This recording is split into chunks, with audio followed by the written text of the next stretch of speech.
This is the 9th session out of 24 complimentary sessions, free for all for A2 level. This is the agenda. So today we will learn, you will learn Konjunktiv II or Konjunktiv II. What I want is that I want to convince you why should you learn it, because many people find it difficult and that's why they don't learn. But what I want is that I want you to have an answer for your why. Why should you learn it? Then I don't have to convince you to learn it.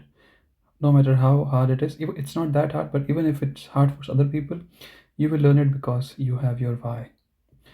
What else? You will then, of course, how can you use it?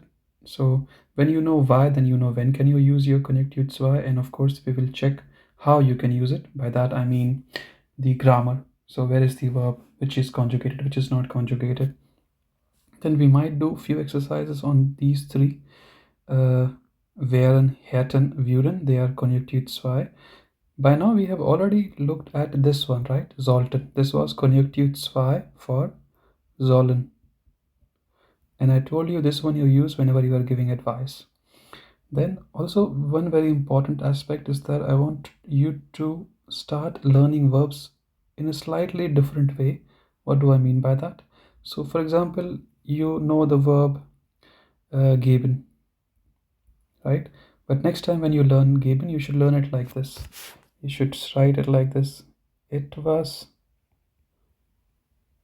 accusative geben. So you know with geben the first object will be in accusative case. What else I want you to learn is that, for example, you know this reflexive verb sich accusative freuen. We will look at these examples. Just want to give you an intro. Sich accusative freuen, right? This usually means so you are happy or you're glad about something, but then you should learn these with prepositions. What do I mean by prepositions? So there are two prepositions that you can use with sich accusative freuen, and they are über and auf. You use auf when you are saying you are happy about something going to happen in the future, and you use über when you are going to say you are happy about something that something has already happened in the future. In other ways, when you use sich freuen auf, you are actually saying I look forward to something. When you say sich accusative freuen über, you are saying you are glad about something that already happened in the past. Having said that, if you use them interchangeably, is anyone going to point your mistakes? Probably not. People will just be happy that you are trying to speak German. But what I want is that once you're done with A2, you should be experts of A2, not just someone who has learned A2 level German. You should be experts of A2 level German. I don't think we will do this, so if we have time we will do it, otherwise I will just provide you the material on my channel. Disclaimer, so this is the 9th session. Please ignore what is written on the slides, just pay attention to what I'm writing right now. Let's say if I want to say I am rich, okay? So, and then I want to say I was rich. Then in English we also say something sometimes like I were rich. Normally when you say I were rich, you are imagining or you're giving a condition, if I were rich, right? So how do you say I am rich? You will say ich bin reich. So ich bin reich. If you want to say I was, you will say ich war reich. How do you say this one? If I were reich. This is imaginary, right? So just to learn to say this, you have to use Konjunktiv II. Okay, you have to use Konjunktiv II. What other example I can give you? So you say let's say you say I have 10 euros. You know, most of us have that much. And let's say before you had, sorry, not have, you had, let me just write it again. So I have, let's say 100 euros, and I had 10 euros. And then you want to say if, you don't have to say if, but if I say I wish I had 100,000 euros, quite a lot of money, right? If you want to say this, again, depending on situation, for normal guys this is imaginary, right? For someone who is just started to work, it's imaginary. Now in English you have, so you can say I am, I was, I were, right? But for had, you just have and had. So if you're imagining, if you're saying it in a like in an imaginary way, in a hypothetical situation, so you just say if I had 100,000 euros. Now how do you say that in German? For that also you have Konjunktiv II. So you have haben, then you have for past hatten. Now if you want to say if I had, imaginary having, that will be hätten. Okay, this is why you should, so whenever you are talking about hypothetical situations, right, uh, then you have to use this Konjunktiv II. Let's look at the example. So if you want to say if I were, if I were blah blah blah, if I were a very rich guy, if I were very smart, so then you have to use this one wäre, right? So you have this wäre. So sein, this is to be. Past of sein is waren. Konjunktiv II of this is wären. Okay, how do you say this one? How is very simple. How do you say That's how you say wären. So if how do you say this one? So you say and then you add wen, wären. That's how you pronounce this one. So this is Konjunktiv II. Then I think I told you this already. So this one. So haben is the verb. Hatten is its past form. Hätten is Konjunktiv II. Okay, again, how do you say this? It's something like, so how do you say and then you just remove this and you say it like this. So hätten. Okay, this will help you with the pronunciation. So other way, whenever you want to say this one, you just read it like this. It will help you in pronouncing it correctly. So other examples, then also what other situations are if for example, so when you say, for example, you're saying I read, right? I read. So you can say it like ich lese, right? Ich lese. Now if you want to say I want to read, so I want to read, you will write ich, either you will use will or you will use möchte, right? Depending upon how strong. If it's a very strong wish, it will be will. If it's just not that strong, you will use möchte. Ich möchte lesen. Now if you want to say if I had more time, I would read daily, right? So whenever you want to say this, you would do something when you in a hypothetical situation, right? Hypothetical situation, then you will use würden. Okay, so you have werden. It can be used in two ways. It can be used to say sentences like, so whenever you want to say I become an engineer, or I will do that or do this, so it can be used in two different ways. Past of werden is without umlaut, wurden, and its Konjunktiv II is würden. So something that you would do if you had more time, right? In an hypothetical, not more time, but in a hypothetical situation. So you can say dann würde ich. Then what about könnte? So what is könnte? So you have the modal verb können, right? Now you use it to talk about your abilities and the things that you can do. Now if you want to talk about things that you can do in a hypothetical situation, for example, let's say if you want to say, let's say a friend of yours asks you, can you help me with moving? If he or she is moving to a new place and the friend asks you, can you help me with the moving part? And you are saying depends, depends. If you want to just tease your friend, you say, okay, only if you give me 100 euros, then I can help you, right? So if you give me 100 euros, of course you don't want money from me, but just to tease your friend, you'll say, if you give me 100 euros, then I can help you. So that is an hypothetical situation, right? So here you can use, so this is können. Let me just write that again. So können is you can.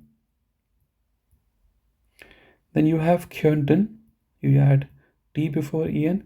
This is something you can in a hypothetical situation. If you give me 100 euros, I can help you.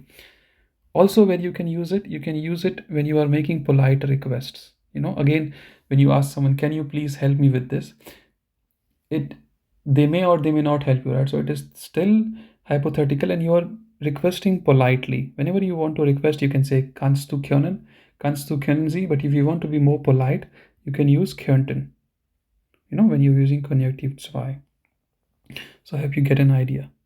So, for example, if I were, wenn ich wäre, then I would. If you give me 100 euros, dann könnte ich dir helfen. If I had 100,000 euros, wenn ich 100,000 Euro hätte, please notice in German, comma is replaced by point. This is not 100, it's 100,000. Then to request politely, you can say, könntest du bitte?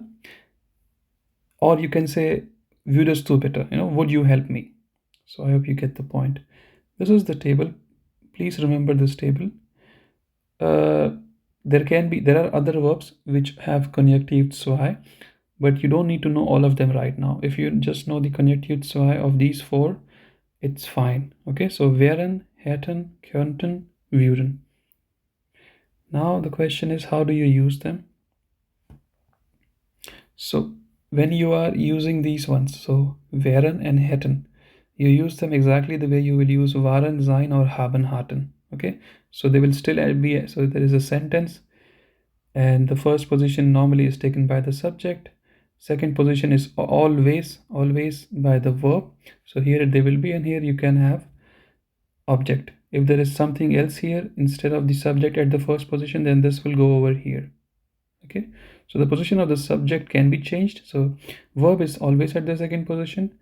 The subject can be either before or after the verb. If there is nothing before the verb, you have the subject over here. If there is something over here, the subject will go after the verb. So for example, ich bin fit, ich war fit, ich wäre fit. I would be fit. Fit is usually means in German, it's like, someone is healthy, or it can be used in many different ways. So it is something positive. But here I mean, I'm healthy or I'm fit. Sometimes people also use fit like this, alles fit. This is like, is everything all right? This is colloquial. You can use it with people who are close to you. Don't use it with people you just met. Then what about würden, sollten, könnten?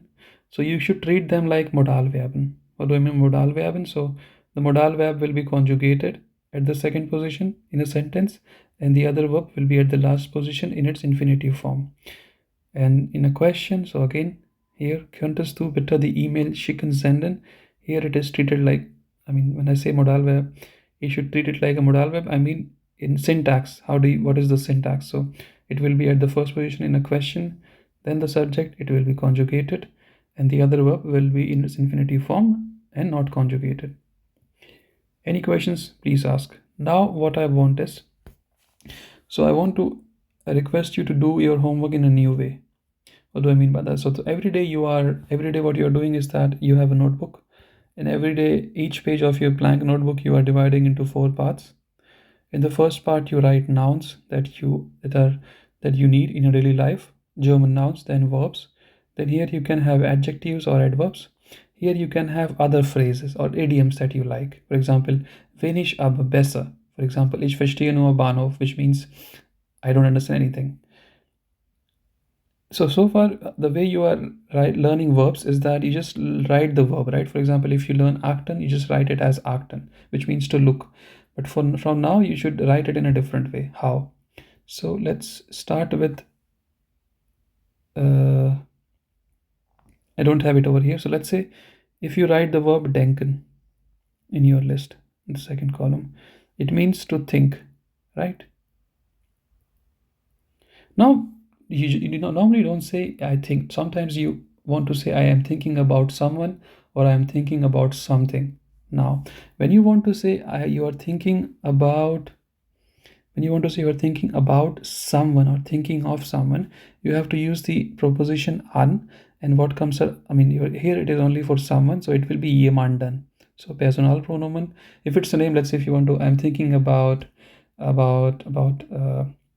Dhruv. So you will say Ich denke an Dhruv. I'm thinking about Pooja. You will say Ich denke an Pooja. But if you are using a pronoun, you will write Ich denke an. If it's a guy, you will say ihn. If it's a woman, you will say sie. And then different. For example, if you call someone, you say I'm thinking about you. Ich denke an dich. So you get it. Now, when you want to say I'm thinking about something, okay, not someone, then you will use the preposition über, and what comes after here will also be in accusative case. So if you happen to say, so I told you, when you are thinking about someone, you will use the preposition an. Something you will use über. If in real life you say ich denke über dich, no one is going to point out your mistake. It's still fine. In exam, they may deduct your marks. In daily life, it's fine when you're learning, but please don't do that. So please learn verbs this way. Let's look at a few more examples. Then you have over here again, so über etwas accusative nachdenken. So here you have added prefix to denken, which is separable. So nachdenken becomes a separable trennbare verb. It means to reflect on something. Let's say if you have a new job offer, and they want you to sign, and you want to say, no, I want to reflect on it. I will not sign it right now. Give me some days. So how do you say that? Ich will darüber nachdenken. Okay. The recruiter calls you again. What did you decide to join the job? Do you want to sign the contract? You may say, ich denke, ich muss darüber nachdenken. Right? Or ich denke über das Angebot nach. I'm thinking about the offer. So ich denke über Angebot. Angebot is das Angebot, and das in accusative is still das nach. Okay. Then arbeiten, right? Arbeiten means to work. But if you want to say I work on something, let's say if your boss asks what are you doing, so you're saying I'm working on this code, I'm working on this presentation, I'm working on this project. To say on something, you will use an, and what comes after an will be in dative case. Okay, please remember. Then here glauben, right? So you can just say ich glaube to say you believe, or to think, to express your opinion.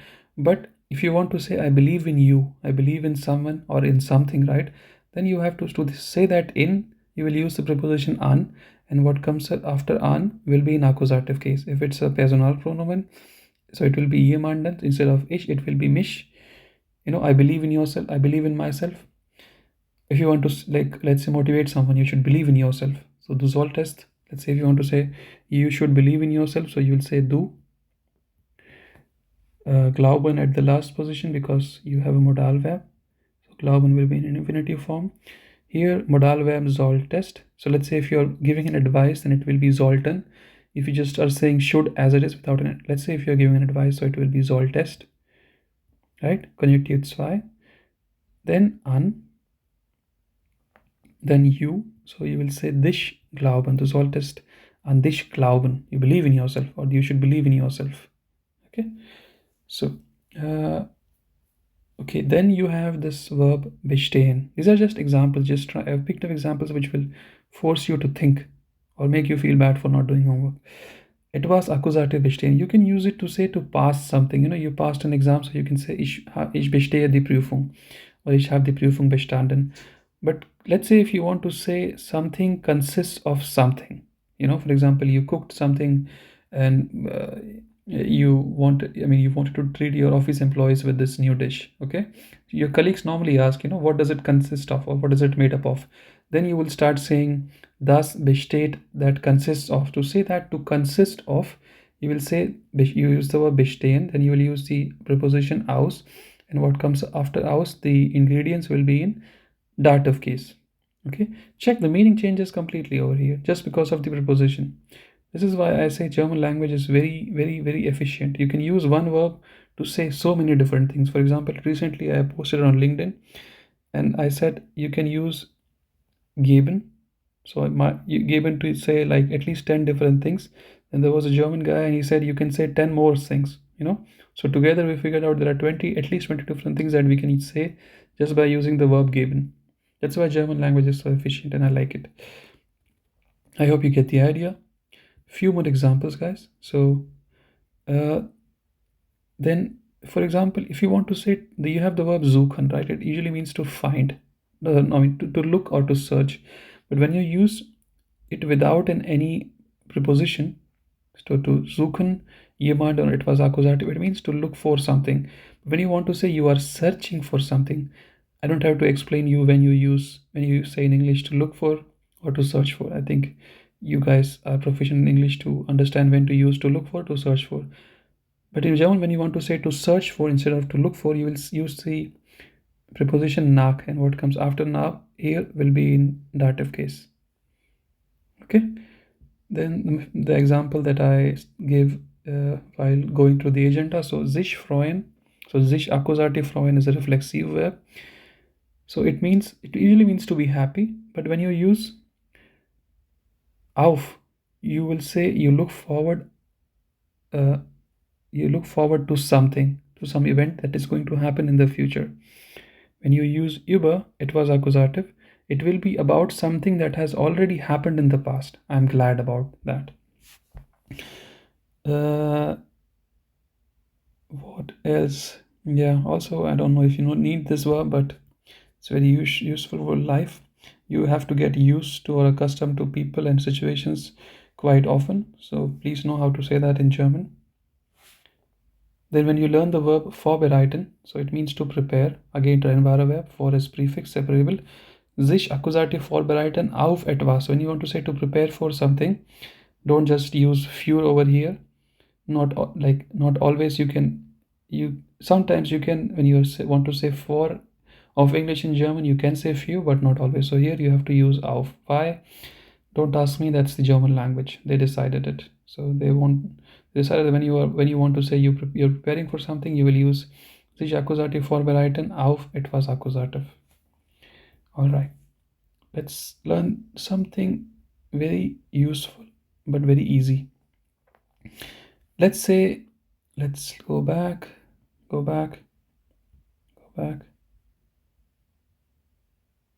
Now, if I just tell you, I am preparing.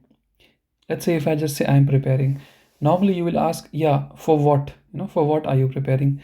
I can say that also in German. So ich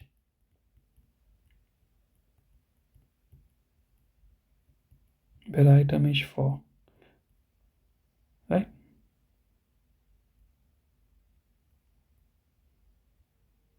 Ich bereite mich vor, you can say that, right? Then I will ask, or let's say you will ask, like, you're preparing for what? To say that for what? How do you say that? You use this word, wo. Okay. Then you should know what is the correct preposition that can be used with sich Akkusativ vorbereitet. There is auf. So you will say auf. So it applies to any verb, right? So you can say wo. Then you will say the preposition corresponding to that verb. And if that preposition starts with a vowel, so a, e, I, o, u, or a umlaut, o umlaut, u umlaut, then you will have to add the alphabet r. Okay, why this is so, don't ask me, that's how it is. So worauf, if I say ich bereite mich vor, then you can say worauf, so to say for what, you can just say worauf, or you can say worauf bereitest du dich vor. Okay, that's the same rule over here, guys. So question about a person, preposition plus w word, that means let's say okay, we will look at this later, but for now, if the object is anything but a person, it is not a person, so you will use wo, then the preposition itself, and then you can add, you normally don't add r, you add r only if that preposition that you are using starts with vowels. So any vowel, a, e, I, o, u, or a umlaut, u umlaut, o umlaut. Okay, what about when the object is a person? For example, if I say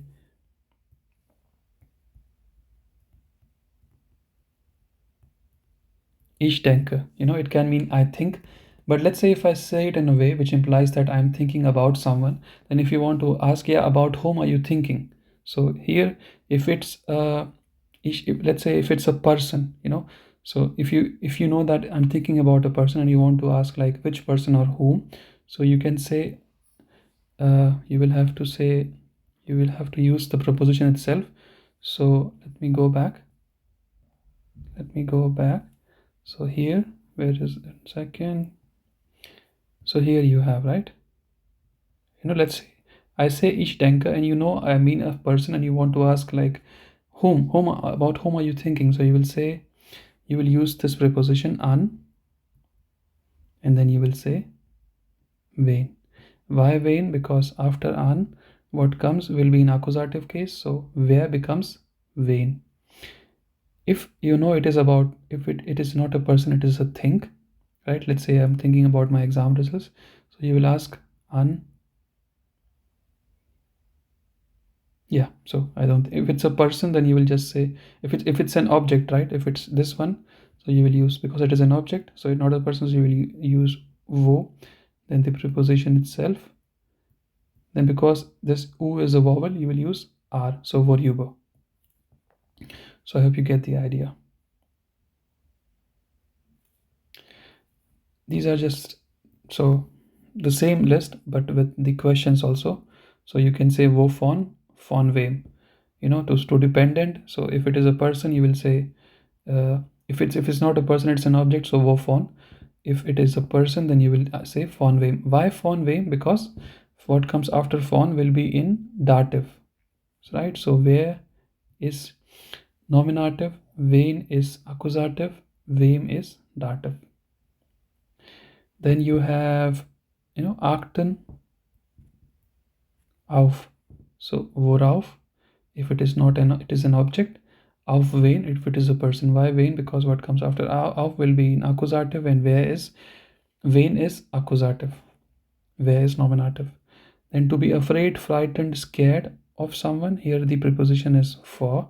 So if it is a person, you will say von wem, for wem are you afraid. Then for will be an object, what are you afraid of.